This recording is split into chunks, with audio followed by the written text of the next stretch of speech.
Hello Insta, bonsoir à tous, j'espère que vous allez bien.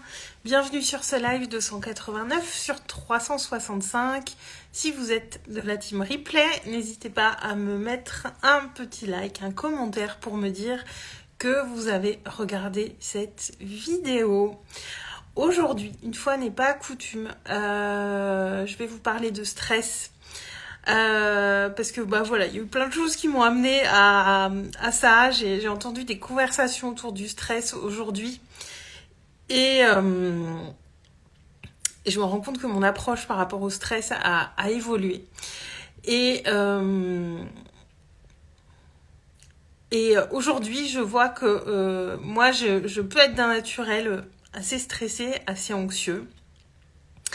Et je peux vous dire que tout le monde stresse plus ou moins. Hein. Je crois que, à moins d'être hyper détaché ou quoi, je sais pas, je pense que tout le monde est soumis au stress plus ou moins quotidiennement, plus ou moins souvent, plus ou moins fort, mais en tout cas, personne n'y échappe totalement au stress. Et, euh, et moi, ce que je suis formée en sophrologie, donc le stress est un sujet que je connais. Et pour autant, aujourd'hui, de par mon expérience, de par mon vécu, de par ce que j'observe aussi chez mes clientes, chez les personnes que j'accompagne, c'est que le stress, il va nous amener à nous figer parfois et à rester dans l'inaction. Alors que c'est beaucoup l'action qui va permettre de se détacher du stress. Pour plusieurs raisons. Parce que quand on est stressé, comme on a tendance à se faire des tas de films dans la tête, tandis que quand on est dans l'action, on est vraiment dans la matière. On est beaucoup plus dans l'instant présent. Faut bien se dire que tant qu'on reste dans notre tête, dans nos pensées, on n'est pas dans la matière, on n'est pas dans cet instant présent, on est en train de faire des projections sur l'avenir, projections qui ont très très peu de chances d'arriver. Parce qu'encore une fois, l'être humain est un grand spécialiste pour se faire des scénarios dignes d'Hollywood, à imaginer le pire, alors que ce pire, concrètement, a extrêmement très peu de chances de se produire dans la réalité. Et ça va venir nous empêcher de passer à l'action. Une action aussi petite soit-elle, mais je crois qu'une des meilleures façons de surmonter les situations stressantes, c'est de se mettre dans l'action. Parce que vraiment, ça nous ramène à quelque chose de beaucoup plus pragmatique, à sortir de nos pensées et à aller vers ce qu'on veut, surtout. Et oui, il y a plein de techniques, d'outils pour gérer son stress qui sont formidables, qui sont très bien. Mais je pense aussi que clairement le stress peut nous enfermer dans quelque chose et penser à ce stress et penser à le gérer et qu'est-ce que je fais pour mon stress et je suis stressée.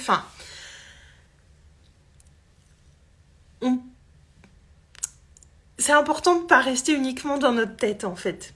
C'est ça que je veux vous dire. Parce que tout le monde a peur, tout le monde stresse. Mais tant qu'on reste dans notre tête, c'est comme si on venait entretenir une boucle qui est là et on la fait tourner et on l'entretient. Et évidemment, il y a des niveaux de stress et d'anxiété. J'ai fait plusieurs dépressions dans ma vie. Je sais ce que c'est. Je suis pas du tout en train de dire que c'est pas grave et qu'on en sort facilement. Je dis simplement que quand on est dans un stress entre guillemets normal tel que tout le monde le vit, la question à se poser, c'est comment je sors de cette boucle dans ma tête. Je veux dire, c'est comme quand on n'arrive pas à dormir le soir. Si on reste à tourner dans le lit en se disant j'arrive pas à dormir, je veux dormir, c'est sûr qu'on va pas réussir à dormir. Moi, quand j'arrive pas à dormir, je me lève, je prends un bouquin, je me fais une tisane ou je fais un truc, mais je me lève, je reste pas dans cette boucle du j'arrive pas à dormir. Et je me lève en me disant ouais, je vais peut-être dormir moins cette nuit, mais c'est pas grave parce que j'irai me recoucher au bon moment, le sommeil va arriver et je dormirai mieux demain. Et le lendemain, je me réveille pas forcément beaucoup plus fatiguée, sauf évidemment si ça m'a mené tard le soir.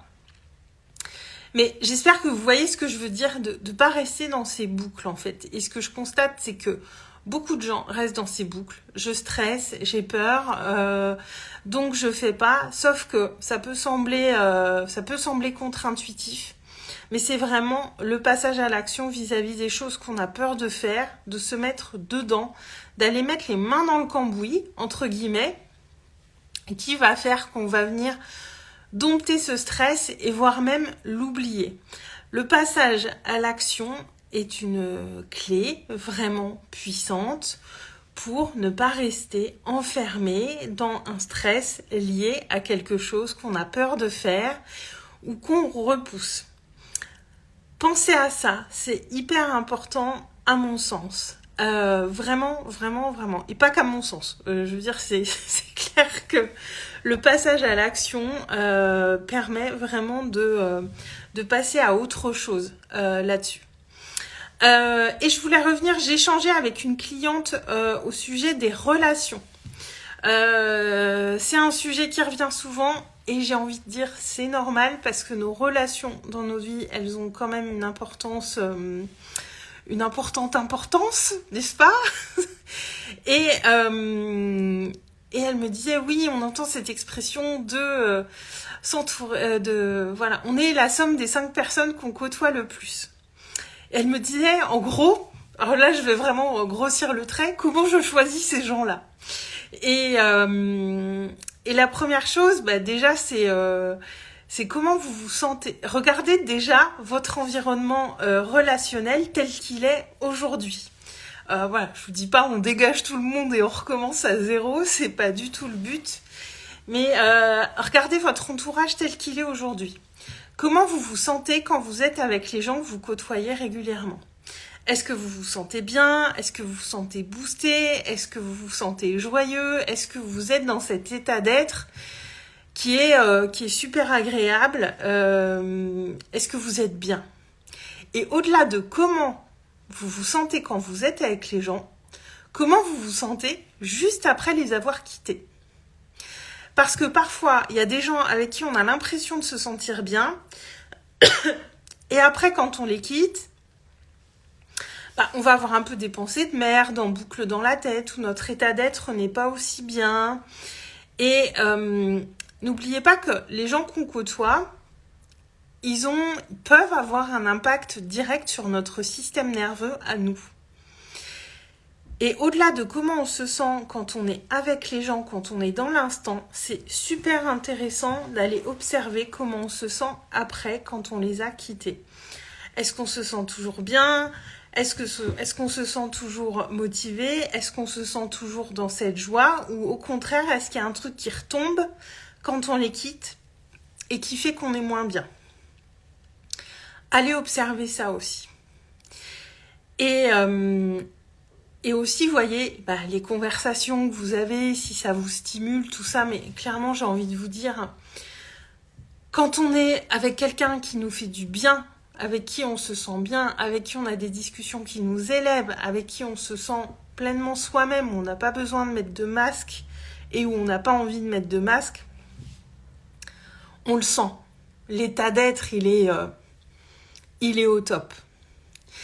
Et à partir de là, vous voyez quelle relation vous voulez plus nourrir, avec quelle personne vous voulez peut-être mettre un petit peu de distance, parce qu'encore une fois, il n'est pas question de dégager les gens de notre vie, on n'est pas des bourrins, j'ai envie de dire, mais ça peut être bien de mettre un petit peu de distance avec des personnes qu'on voit beaucoup et qui n'ont pas forcément un impact positif sur nous, et d'aller de poser l'intention de créer des nouvelles choses, de nouvelles relations, et aussi de se mettre en mouvement pour ça en faisant des choses différentes dans son quotidien, tout simplement. C'est comme ça qu'on va créer de nouvelles relations, c'est simplement en faisant des choses différentes dans notre quotidien, en sortant un tout petit peu de sa zone de confort. Ça peut être par plein de choses différentes, mais là, je ne vais pas rentrer dans les détails. Mais prenez la responsabilité de votre entourage relationnel. Tant qu'on n'a pas créer du mouvement dans son entourage relationnel, on va pas forcément se rendre compte que l'entourage relationnel qu'on a actuellement nous convient moins bien. Et moi, j'ai été très longtemps enfermée dans des relations assez statiques où j'ai vu les mêmes personnes pendant des années, où on avait les mêmes conversations, où on faisait les mêmes choses au même moment. Enfin, c'était très, très, très plan-plan. Et du coup, même moi, j'étais dans une dynamique qui était très, très, très plan-plan. Et ça me tirait pas vers le haut et ça me mettait pas forcément en mouvement. Ça ne m'aidait pas du moins à me mettre en mouvement. Donc, et quand j'ai observé ça et quand j'ai vu mes relations changer et l'impact profond que ça avait sur ma vie, je continue de mettre du mouvement dans mes relations. Toujours. Et les relations, et aussi j'observe ce niveau de stress. Voilà, je fais le pont aussi avec ce que je vous disais en début de live. J'observe un petit peu s'il y a ce stress qui va venir se créer parfois avec certaines personnes quand je suis avec elles ou quand je suis plus avec elles. Et pour moi, c'est devenu un indicateur primordial qui me dit si telle ou telle personne est bonne pour moi à fréquenter régulièrement. Comment je me sens, comment sont mes pensées, quel est mon état général d'être, est-ce que j'ai des ressentis dans le corps qui sont agréables, désagréables, vraiment d'observer tout ça, de scanner très rapidement après et de s'observer. C'est de la conscience de soi, c'est de l'observation de soi, tout simplement. Ça, il n'y a pas besoin d'avoir des compétences pour faire ça. C'est simplement s'observer. On fait un petit temps d'arrêt, comment je me sens, à quoi je pense, est-ce que je me sens bien, est-ce que j'ai passé un bon moment, c'est scanner ça. Et quand on dit on est la somme des 5 personnes, comment c'est l'expression ? Je ne sais plus. On est la somme des 5 personnes qu'on côtoie le plus. C'est pas nécessairement des gens qu'on connaît physiquement ou qu'on côtoie physiquement. Et je vais vous donner un exemple. Moi, j'écoute des podcasts. J'aime bien les podcasts parce que voilà, c'est pratique. J'écoute chez moi pendant que je fais mon ménage, pendant que je suis en voiture. Enfin, il y a plein de moments dans ma journée où je peux écouter des podcasts. C'est hyper écologique parce que j'écoute des podcasts en faisant autre chose. Donc, j'écoute des podcasts. Mais j'écoute pas 50 000 podcasts à la fois. Quand je capte un podcast que j'aime, une personne que j'aime, j'écoute le podcast du premier au dernier épisode. Je suis un peu une tarée avec ça. Et pourquoi je fais comme ça ? Alors vous allez dire t'en as pas marre. Non, parce que alors évidemment, sauf si je vois qu'au bout d'un ou deux épisodes, ça me plaît pas, j'arrête, hein, évidemment. Mais quand une personne m'inspire et qu'elle fait un podcast, pour moi, écouter tous ces épisodes de bout en bout, et pour certaines, il y en a beaucoup. Enfin, là, je suis sur un podcast. J'ai fait une petite pause, mais j'ai écouté plus d'une centaine d'épisodes, donc ça m'a pris plusieurs mois, évidemment. Mais j'écoute un podcast à la fois. Parce que c'est comme si... Moi, ça me donne l'impression, c'est comme si j'entrais dans la vie de cette personne. C'est comme si, un petit peu, j'entrais dans sa tête. Et j'apprends à comprendre comment elle fonctionne, comment elle vit, et ce qui fait qu'elle en est là où elle en est et où moi je n'en suis pas. Les podcasts, typiquement, je vais choisir des personnes qui sont beaucoup plus avancées que moi. Et j'écoute tout. Et je m'éparpille pas. Parce que ça m'apprend. Je m'imprègne vraiment du mode de fonctionnement de cette personne et comment elle en est arrivée là où elle en est. Et moi, je vais aller extraire de tout ça, de tout ce que j'écoute, de comprendre comment elle fonctionne, ses habitudes, tout ce qu'elle fait. Et moi, je vais aller extraire de ça ce qui me parle, ce qui me correspond à moi. Coucou Sonia. Ce qui me correspond à moi, ce que j'ai envie, pourquoi pas, d'intégrer dans ma vie. Mais je laisse aussi de côté ce qui me parle moins à moi. Et je vous dis, j'écoute l'intégralité de ces podcasts. Et du coup, cette personne, Elle fait partie des gens que je fréquente du coup, même si elle ne le sait pas, même si je la connais pas, même si j'échange pas directement avec elle. Je passe du temps avec elle très régulièrement et c'est comme si elle faisait partie de mon entourage. Et donc on peut avoir dans son entourage des gens qui ont un niveau de réussite bien plus avancé que le nôtre. Si c'est notre objectif, moi je vais suivre des gens qui ont atteint des choses que j'ai pas atteint et j'entre dans l'univers complètement et pleinement. Et là actuellement je suis fixée sur un podcast, je vais tous les écouter et je sais aussi quel est le prochain que je vais écouter. Et j'écouterai tous les épisodes. Peut-être que cette façon de fonctionner ne vous parlera pas. Moi, je sais que plus je zappe, et plus il y a un espèce d'éparpillement intérieur qui vient se créer. Focus. Mettez le focus au bon endroit. Mettez le focus sur les choses qui vous font du bien, qui vous font grandir, qui vous élèvent, qui vous apportent de la valeur pour vous. Mettez de la conscience sur tout ça. Mettez de la conscience sur votre entourage relationnel, sur les gens que vous écoutez, sur la manière dont vous les écoutez. Des podcasts, il y en a des dizaines de milliers, des centaines de milliers. Si on veut écouter tous les podcasts qui ont de la valeur, c'est pas possible. Donc je préfère faire comme ça, choisir, j'ai un peu le soleil dans la tête, là c'est le coucher de soleil. Choisissez, faites-vous confiance. Si vous choisissez cette personne à écouter, c'est qu'il y a quelque chose pour vous de bon à extraire de ça. Et vous n'êtes pas obligé de tout garder. Mais extrayez ce qui vous parle à vous, ce qui est juste pour vous, ce qui vous inspire. Il n'y a personne qui va avoir un fonctionnement qui nous inspire à 100%, avec qui on va être d'accord à 100%. C'est normal, on n'est pas obligé de tout garder. Mais moi, j'aime avoir ce sentiment en écoutant beaucoup de contenu d'une même personne. J'ai ce sentiment de rentrer dans son esprit, de comprendre comment elle pense et de m'approprier ce qui lui a permis d'arriver au résultat auquel elle est. J'aime me dire ça et je crois que réellement ça fonctionne. Donc regardez aussi s'il y a peut-être ces endroits où vous éparpillez votre attention à plein d'endroits différents. Et c'est comme sur Instagram, je regarde pas le contenu de dizaines et de dizaines de coachs. J'ai 2-3 personnes dont je regarde tout le contenu parce que j'aime ce qu'elles font. Mais je suis pas là à surconsommer partout.